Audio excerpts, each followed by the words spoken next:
How's it going, everybody? Welcome back to the Skolcial Network. My name is Brevin Bain. I've never really done a live stream before, so we are gonna try this out. If you're here, do me a favor, drop a like, subscribe if you haven't already. Get active in the chat. I don't really have a itinerary of things to talk about here. Like the main thing is gonna be quarterbacks. This is more kind of just a test stream of sorts. Can everybody hear me good? Do I sound? Let me see if I can. Yep. Okay, I'm good. I did a self check. But yeah, let me know if you're here. Drop it down in the chat. Anything you want to hear talked about, we can hit it. I'm not going to be on too long. Like I said, this is more just a test thing than anything for me because this is something I'm wanting to do. Live streams kind of just talk to you guys with guests in the future, um, and like because I when I brought back the Skolcial Network, I didn't just want it to be about the Vikings, but like I also said, this is gonna be mostly about the Vikings. But I want to do other things. Like I know a portion of the Vikes now viewership has to like hockey. I mean, you guys are from Minnesota, for God's sake. So like doing wild watch parties and stuff like that, especially for the Stanley Cup playoffs. That's an idea I have. Of course, when the Viking season rolls around, maybe not live, but go on live after that. Santana, do I think JJ McCarthy is the guy who will win the Vikings a Super Bowl? Maybe. Maybe. And yeah, I did say that. I did say that name. Uh, I want to maybe not go live straight after games because like that's Score North thing. Like they got that on like Unlock Vikings Vent Line. That's cool. Um, but yeah, like wild watch parties. As of right now, I am booked and slated to actually go to Minneapolis all the way from Virginia. Uh, for the draft parties and all that. That could change. So I think like a NFL draft watch party would be fun. Um, but yeah, I guess just to get a couple things out of the way, and like I've said before, it's so hard to not just talk about the quarterback position as it's been for. I mean, if we're being real, the entire Vikings existence, and with just all the rumors going around about Kirk and Kyler and like Derek Carr of all people. It's gonna be a talker for a while, and I think we'll know by next month, so we don't really have to talk about it for too much longer. Unless JJ McCarthy is gonna be the guy, in which case we will be talking nonstop about JJ McCarthy and whether or not he can play football well until September, and even then, we're still going to be talking about it. Um, I did an episode about Kyler Murray because now it's been reported by Phil Mackey that Kyler Murray is interested in playing for the Vikings. If you follow Vikes now and you're a loyal viewer, you knew that last week because I told you last week. So lucky for you. Um, Kyler, in that video, I kind of went on about how I think people are freaking out a little bit too much uh, about the prospect of Kyler becoming the starting quarterback of the Vikings. Um, yeah, overblown.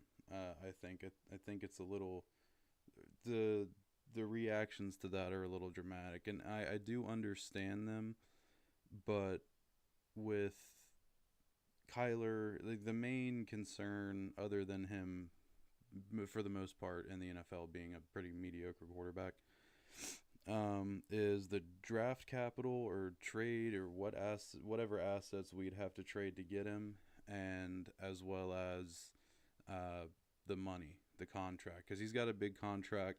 Like for example, if the Vikings just straight up traded for Kyler Murray right now, That would be a $36.4 million cap hit or something. And while while that is true, that's not the whole story. So if you see any reporting about, oh, the Vikings can't do this, or any opinions online about, the Vikings can't do this, they're in cap hell, they have negative $40 million in cap. First of all, say you watch the Skolcial Network, I told you how they can get out of that very, very easily and actually have plenty of money to spend this offseason. Uh, Second of all, well, really, it's just the first of all. They can do it.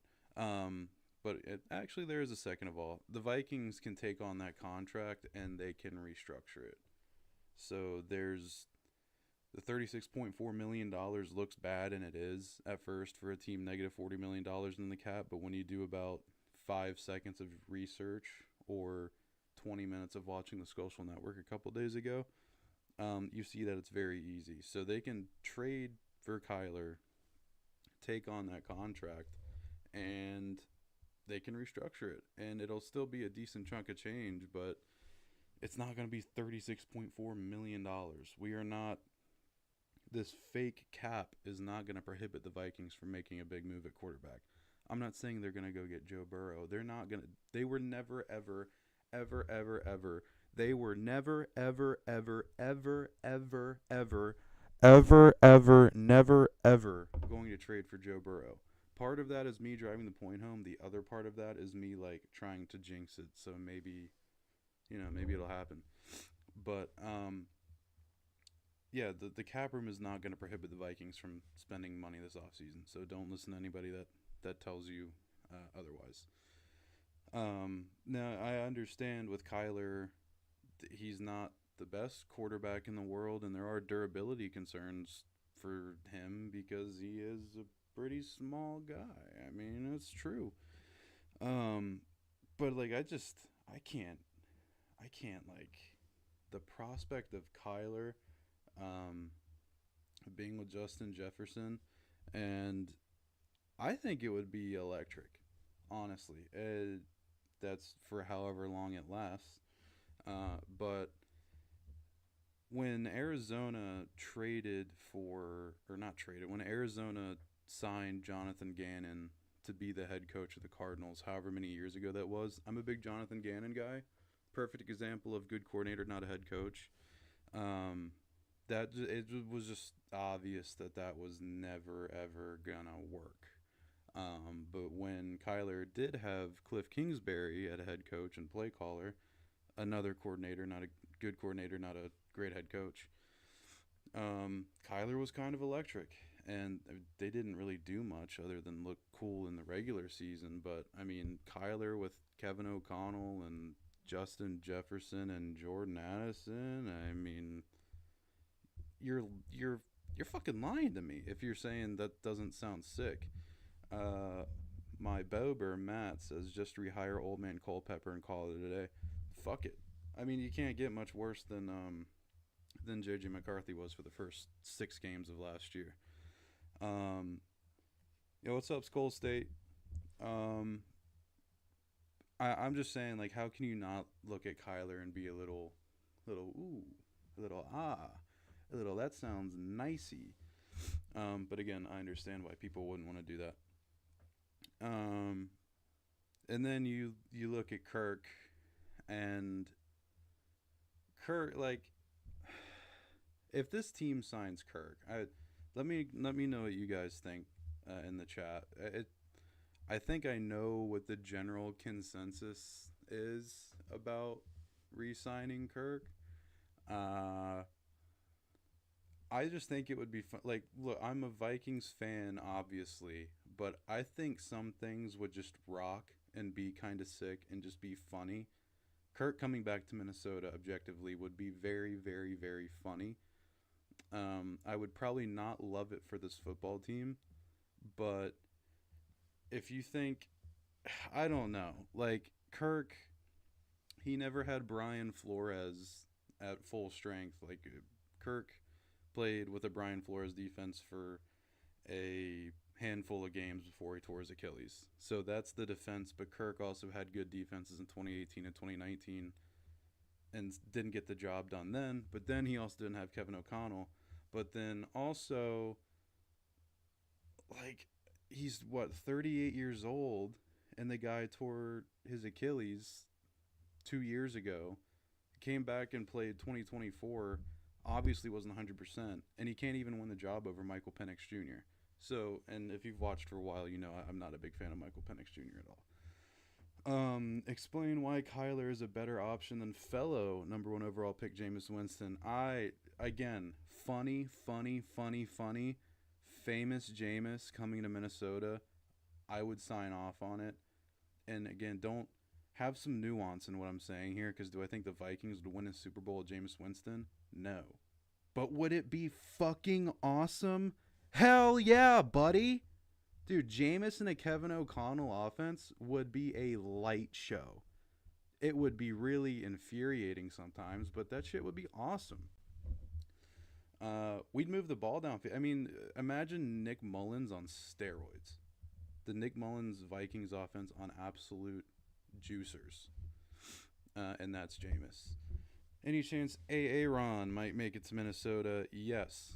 I think it's actually, like, if you were to tier list realistic options for the Vikings quarterback in 2026, I think Aaron is near the top. Like, McCarthy is probably the top of the mountain just because he's on the team right now and they're invested in him obviously. Well, I don't know about obviously, but just he's the starter right now, and that's who we have, so that's why I put him at the top. And then so if you go McCarthy, like, honestly, like, Kirk is a very realistic thing. I don't know how much stock I'd buy of that, but Kirk is a very realistic option, and up there with them is Aaron. And, like, the very bottom of the realism for the Vikings 2026 starter is, like, drafting somebody and they become the starter.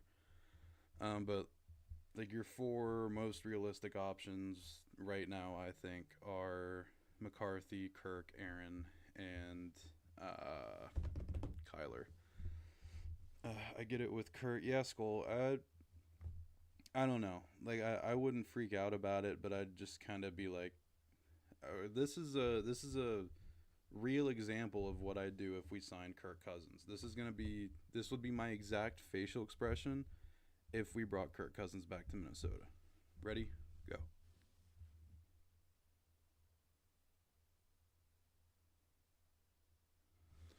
There you have it. Joe Flacco. I mean, Joe Flacco, I think, wants to keep playing, but I mean, I could see it. This is, and it's almost like, why am I even talking about it? Because I really don't know what the Vikings are gonna do, but I'm very, very, very intrigued. This offseason is gonna be fun. Like, this offseason is gonna be very fun, and by offseason I mean the next month, because we'll likely find this out next month. Case Keenum is a free agent this year, but he can go sell car insurance for all I care. Bring in a quarterback to compete with JJ, and then bring in Zach Wilson to compete with Brosmer. I'm a Zach Wilson defender. Whenever you go to the Jets, I mean, as we saw with Sam, whenever you go to the Jets, like, who knows how good you really are if you suck with the Jets, unless you're Justin Fields. We just know you suck. I'm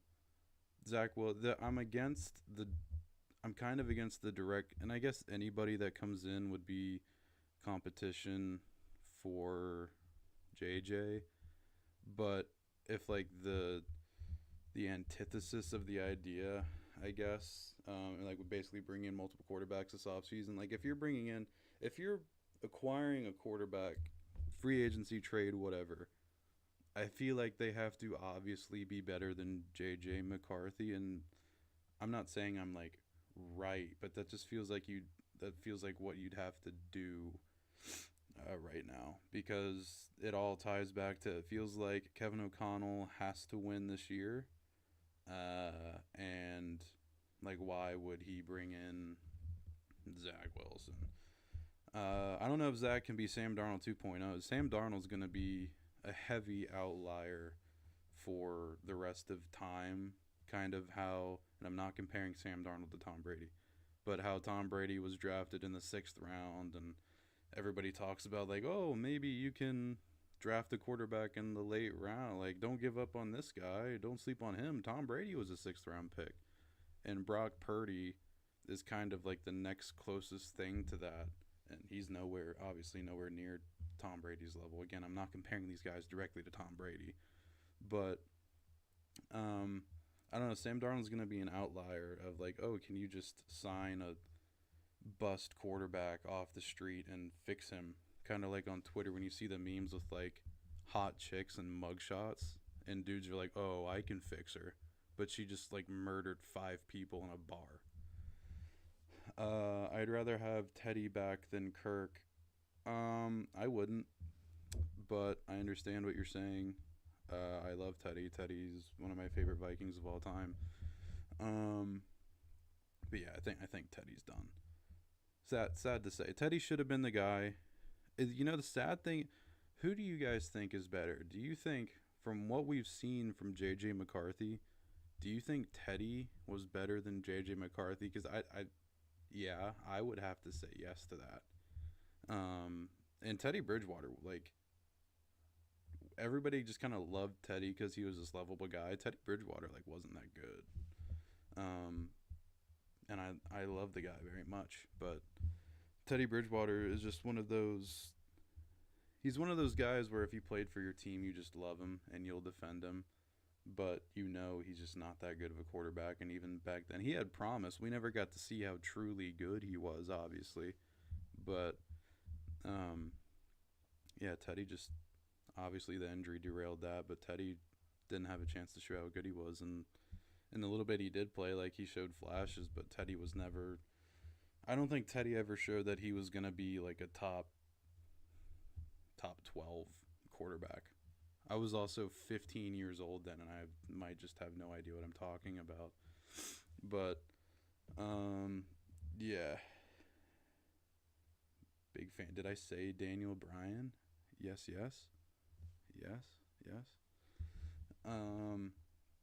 But, yeah. And the Derek Carr thing. What do we think about the Derek Carr?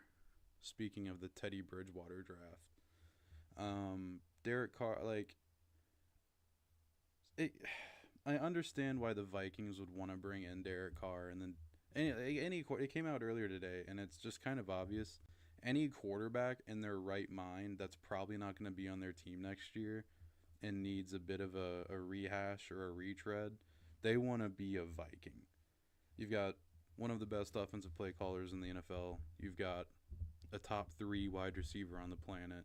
You're supported by one of the best defenses in the NFL. Like, if you're a quarterback and you, yes, the Teddy, yeah. If you're a quarterback and you're probably not going to be on your team next year, like, you want to come north to Minnesota.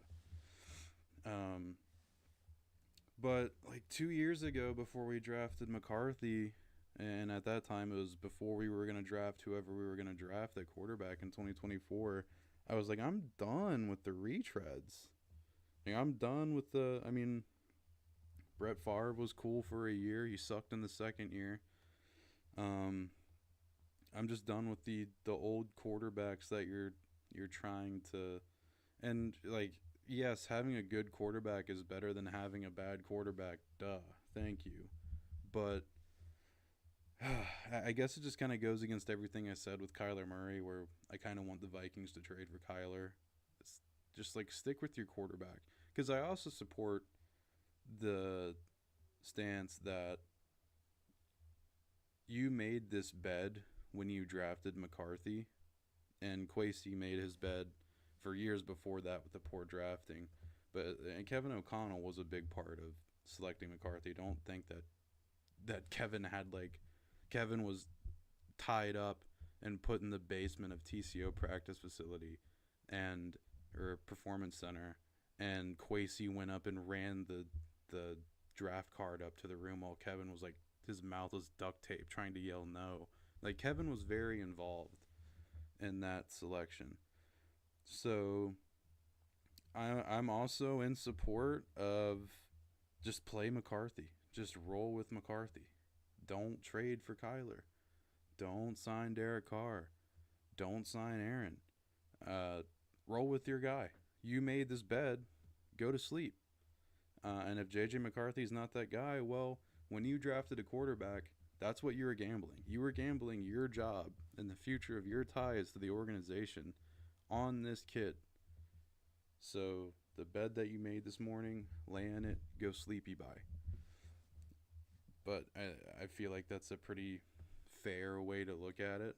But I'm also at the same time supportive of why not Kyler. Because 2 years ago, I was all about draft the quarterback, play him right away.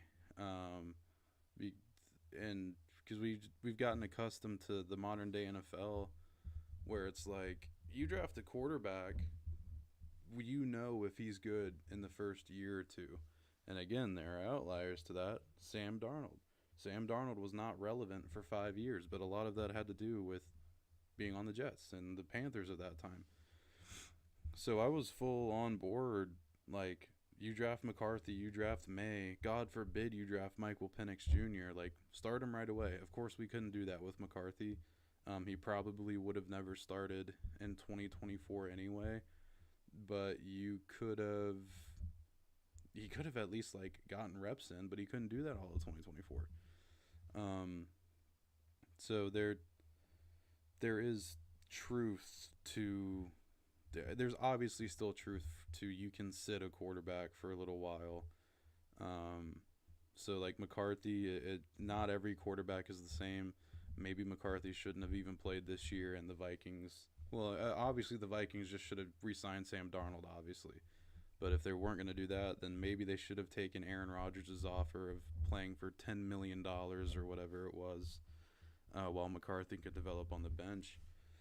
But at the same time, there's an argument to that. Like, the experience that McCarthy got was invaluable this year when he did play.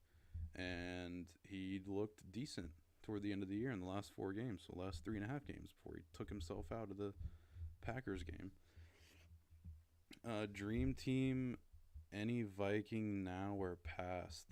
Top 6 offense, top 5 defense. Like, do I have to actually build the team, or can I just name like the best 6 offensive players and best 5 defensive players? Because if it's that, then it's Adrian Randy, Chris Carter. On offense, Adrian Randy, Chris Carter.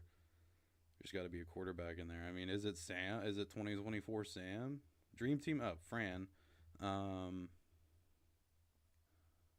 Steve Jordan, Randall McDaniel, I guess. And then defensively, Alan Page, Jim Marshall, Jared Allen, Paul Krause. There's a lot. I mean, there's so many people. No corners, unless you want to go Antoine Winfield, but they've never had a good corner other than Antoine Winfield. 6 and 6. Adrian, Randy, and this is in no order. Adrian, Randy, Fran, Chris Carter, Randall McDaniel.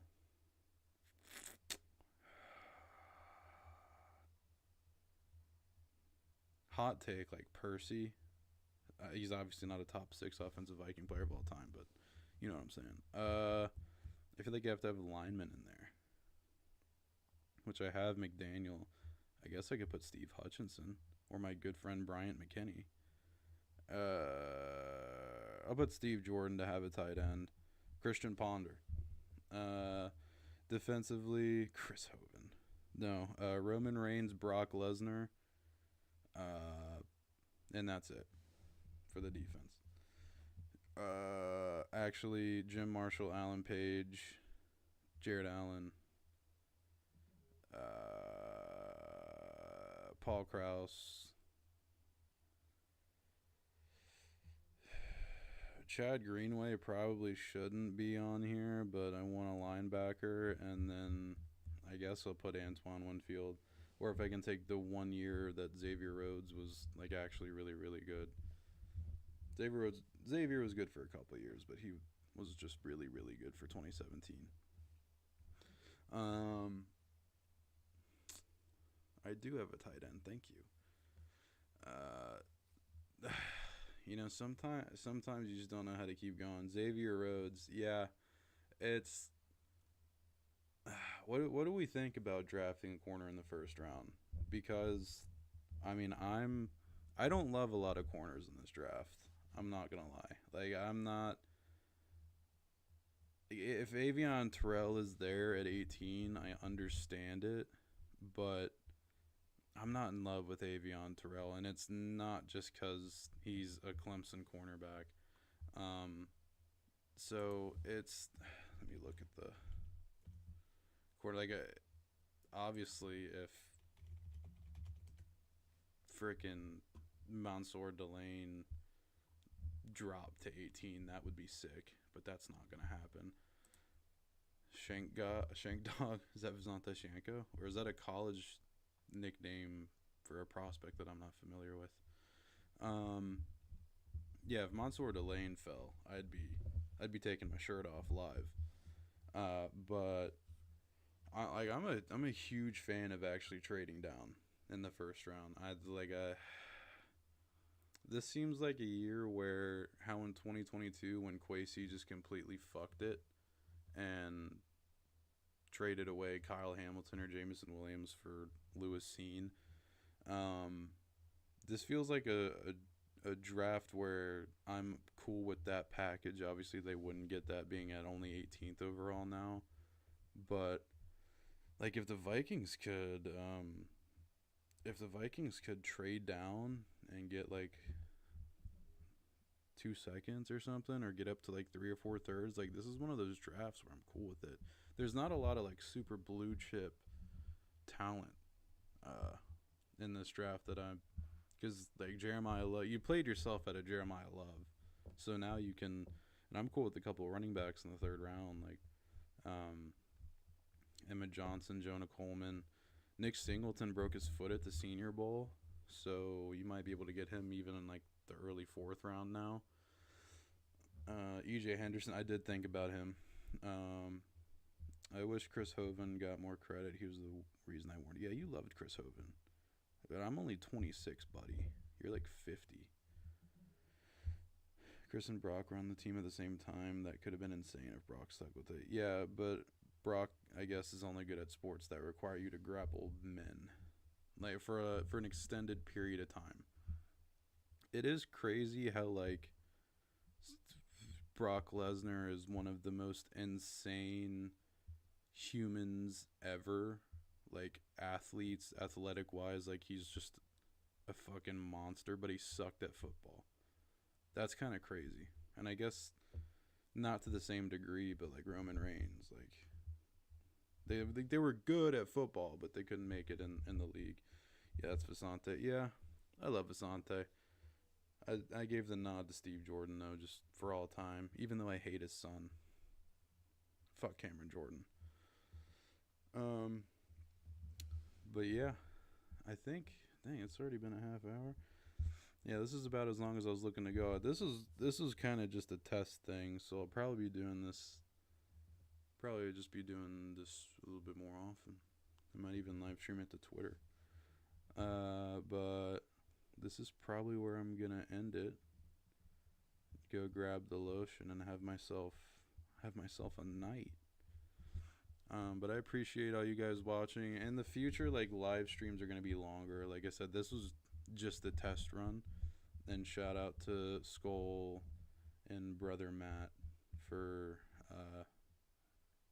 holding it down in the chat and giving me things to talk about and keeping me on here longer than I meant to be. Same with, oh yeah, Goldberg was a player. And now what's his name? Rickton Steiner. Scott Steiner's kid was on the Jaguars practice squad or something. Now he's like the next big thing in the WWE. JG McCarthy could be the next Cody Rhodes, if you think about it. I don't know how, but JJ McCarthy's dad wasn't a WWE legend. I forgot what he does. I'll have to ask Jason because he played golf with him. But yeah, I appreciate you guys all showing up. Like I said, just a test thing. We're going to be doing this. I'll probably try to schedule it so people can expect it. I just don't want to. overrun it with other people. Like, I don't want to overrun it with like rap show and everything. But I appreciate everybody showing up. We will be doing this again in the near future on a scheduled, more consistent basis. Boxers or ooh, I do have to touch on that. Boxers are, you know, like, you know how America's about freedom, and you just kind of want the freedom to be. You can't really be free unless there's some structure, and that's what briefs provide. So like boxers are great in theory, whereas like complete free, like actual complete freedom in America sounds, you know, like without government. But if you do that, everybody's gonna start like shooting each other and shit. So that's the boxers equivalent, and then briefs is like a little bit of a structure, with there may be a stimulus check every now and again. So briefs kind of give you that support. Um, but I appreciate the cue. I will see you guys next time. Skol.